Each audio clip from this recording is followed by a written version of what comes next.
అతి స్నేహం, అతి ప్రేమ, అతి చనువు మనశ్శాంతికి హానికరమైనది. అతిగా అనుబంధం పెంచుకుంటే అదే స్థాయిలో బాధని కూడా భరించాల్సి ఉంటుంది.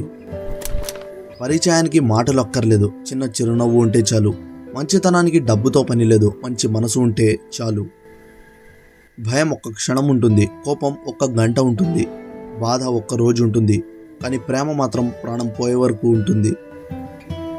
కష్టంగా ఉన్నా సరే ఒంటరితనమే మంచిది. ఎందుకంటే బాధ పెట్టేవాళ్ళు ఉండరు, మన కోసం ఒకరు బాధపడాల్సిన అవసరం ఉండదు. పాజిటివ్గా ఆలోచించే వ్యక్తిని ఏ విషయం చంపలేదు, నెగిటివ్గా ఆలోచించే వ్యక్తిని ఏ మెడిసిన్ బాగు చేయలేదు. జీవితం అశాశ్వతం అనేది జీవన సత్యం. ప్రతిరోజు ఎవరో ఒకరు మరణించాడని ప్రజలు చూస్తూనే ఉంటారు, అయినా శాశ్వతం అన్నట్లుగానే జీవిస్తూ ఉంటారు.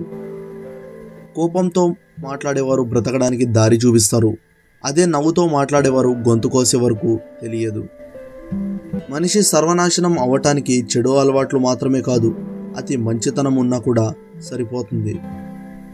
నీకు నచ్చినట్టు ఎప్పుడైతే బ్రతకడం మొదలు పెడతావో అప్పుడు నువ్వు చాలామందికి నచ్చకుండా మిగిలిపోతావు.